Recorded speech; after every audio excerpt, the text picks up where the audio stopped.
Today was not the day to skip leg day.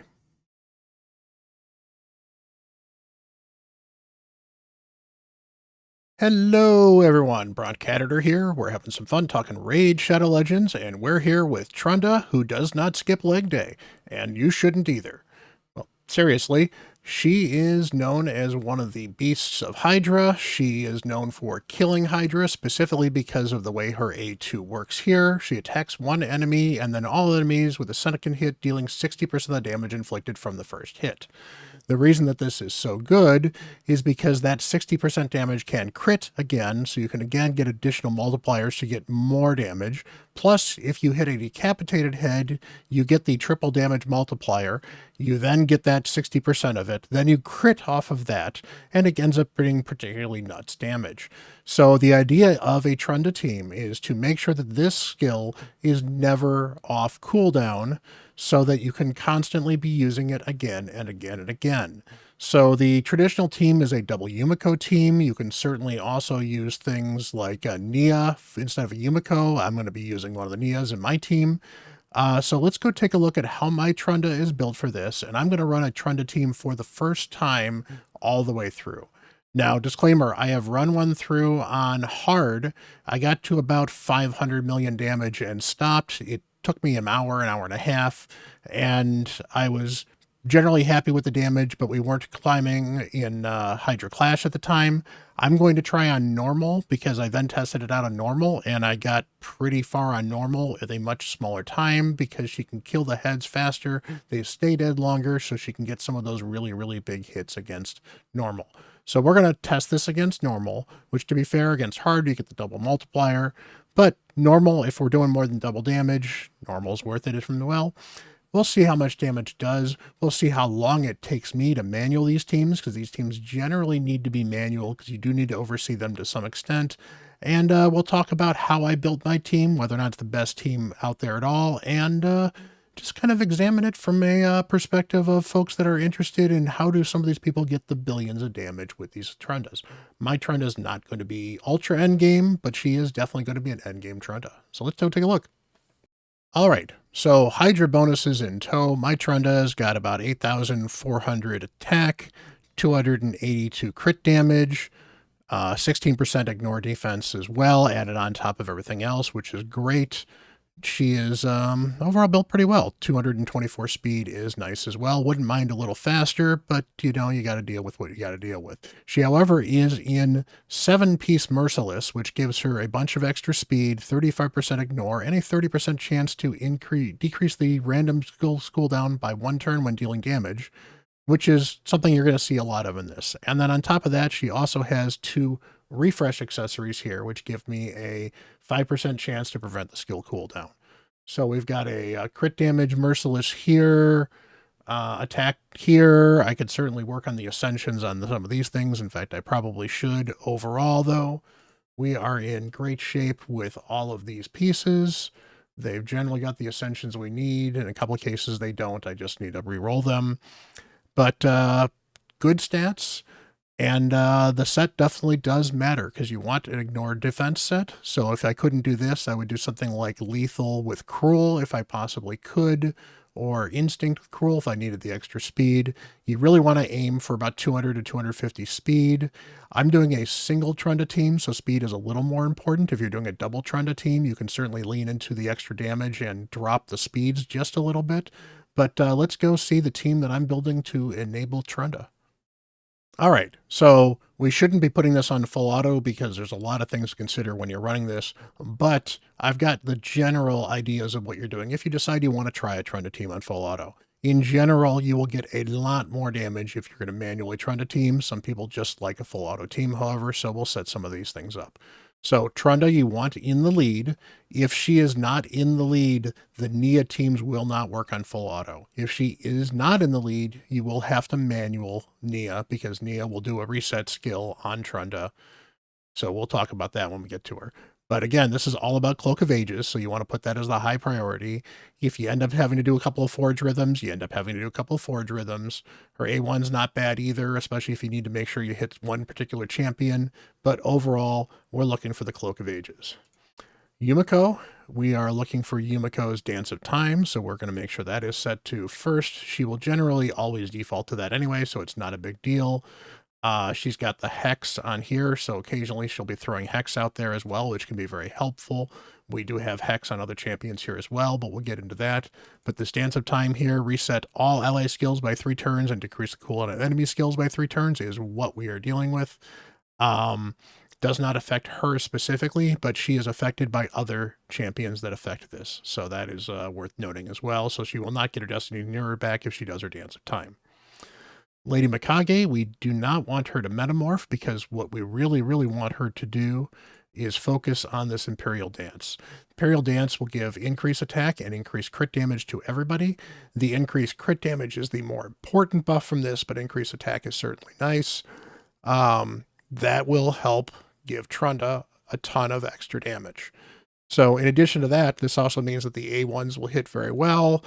Trunda can actually get cooldowns reduced when she actually uses her A1. So there's all kinds of cool things that work into this skill doing a bunch of extra damage. So that's the big one we want. The other thing that is nice, however, is the Silk Sense will decrease the duration of enemy buffs and ally debuffs by 1 turn. So this is a bit of a minor cleanse, and then increase the duration of enemy debuffs and ally buffs by 1 turn. So this helps you keep up Hex. This helps you keep up increased speed, increase attack, increase crit rate, all kinds of fun stuff. This is a great skill. So Lady Mikage enables an awful lot. You can certainly do it with champions other than Lady Mikage. I just really like her kit overall. Alanicus would probably work, although Alanicus isn't going to attack with everybody when she does her ally attack. She has some similar abilities to increase the duration of skills as well. Overall, I really like Mikage, though, for this. I think she's great. And to be fair, even her A1, if she has to use her A1, Yumiko will join in, so it's just a little bit of extra damage every once in a while. It doesn't hurt. Next up, we have Nia here. Nia has an ally protection and a strengthen, and we're going to turn that off because we don't need her to die with the ally protection, and we have a better strengthen on this team. We want this skill to be unlocked because she's going to want to reset the skill of Trunda. That is more important than the heal for this, so we're really not going to be getting a ton of healing from Nia from this. It's going to mostly keep Trunda alive and keep Trunda moving. And then we've got Provoke set on her, so this AoE A1 brings decreased speed at a 50% chance and brings some Provoke as well, and that will basically help us keep the Cleansing Head in check, whatever you want to call it. It'll help, and that will be very good, and that helps lead into the ally attack from Lady Mikage as well. We've got Lydia here. Lydia is in Hex gear, so she is going to Cursed gear, not Hex gear, but same thing. So she's got the decreased defense and weaken and strengthen and increased speed, all nice abilities. We have a block buffs if we feel we need to get that on the Suffering Head. The Suffering Head is really the one you want to make sure you get block buffs on because you do not want a reflect damage, because a reflect damage will probably kill Trunda, and we don't want a dead Trunda because we don't have a reviver on this team. Finally, we have Ostrid. She is in Relentless gear, so sometimes we'll get extra turns in addition to getting extra turns from this as well. Plus, sometimes this will get reset because she has some refresh gear on there, so all kinds of cool stuff can happen. We've got the decreased speed and weaken here, AoE, and we've got an A1 here that does some sleep, not particularly exciting for Hydra. She also is another option for somebody we could put in Provoke gear, but I kind of really like her in the Relentless gear build I've got right now. So we're going to run this. We're going to make sure that Nia lands her Provoke on the Cleansing Head. So that is the only time we're going to restart the initial start of this, but we'll run through the start. And if I have to skip through that again, I'll skip through that again.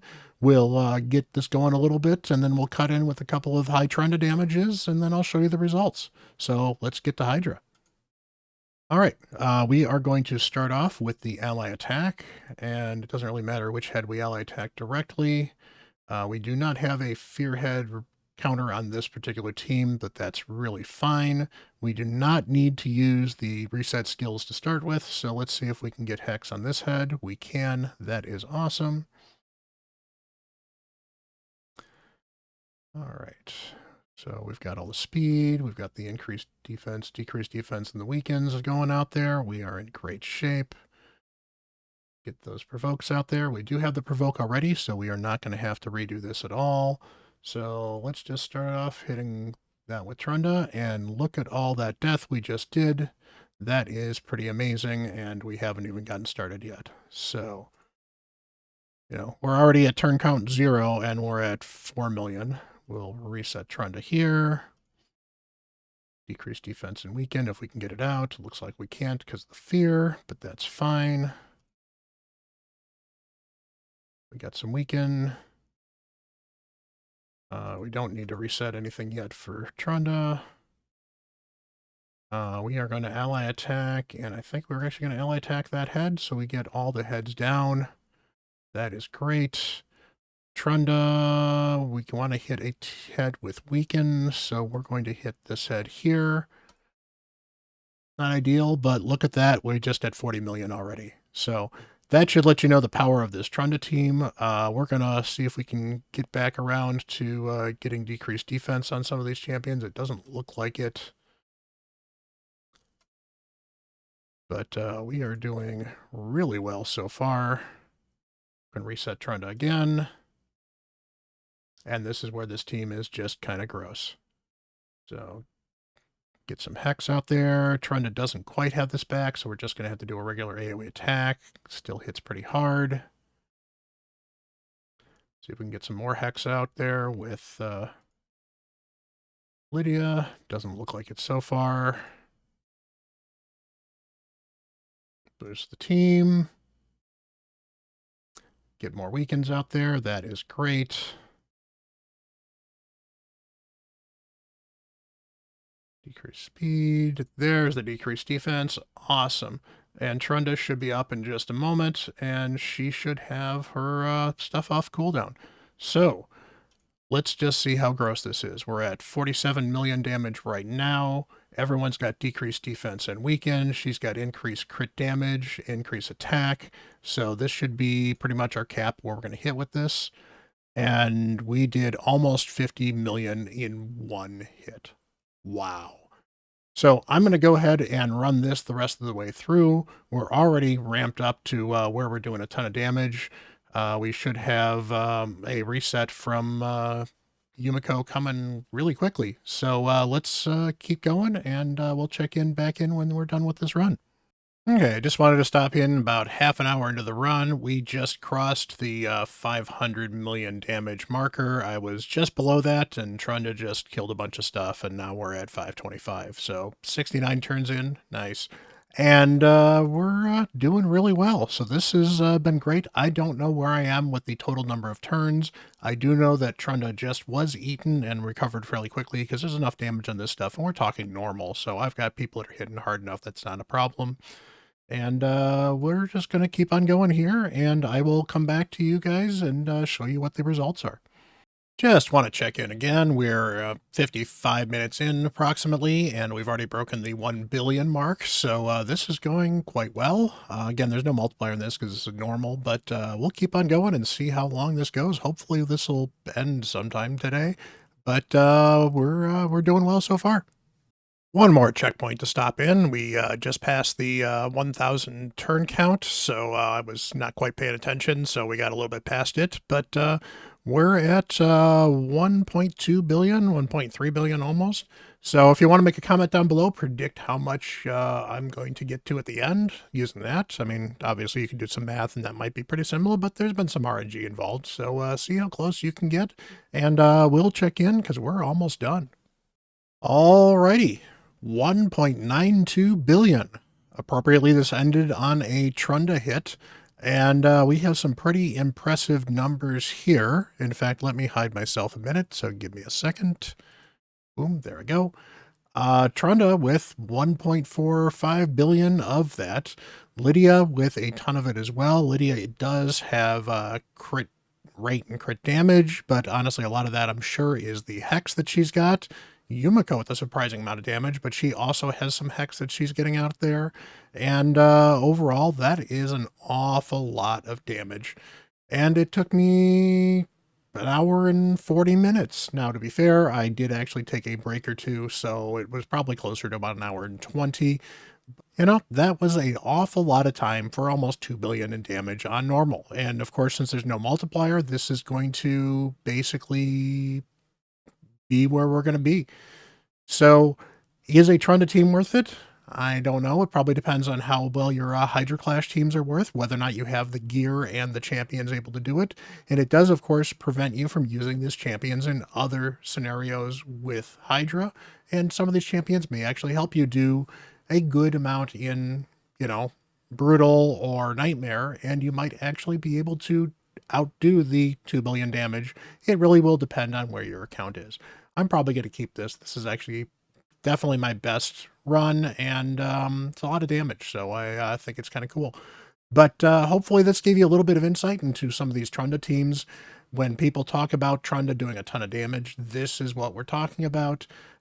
Is this broken? I don't know. I think the fact that it is specifically Trunda and almost nobody else does some of this stuff, most of the other cheese type strategies involve other really weird and specific strategies, and in some of these cases they're just doing straight damage, or they have gear that's even better than what I've got, double Yumiko, and they can do 2 Yumikos in this and just do a absolute ton of damage with 2 Trundas as well. So hopefully you guys liked the video. It's definitely been an interesting exploration on my end, and appreciate y'all hanging around. If you hit the like, I appreciate if you smash that subscribe button as well. Definitely appreciate you guys hanging around. Until the next video, I'm Bront CatHerder.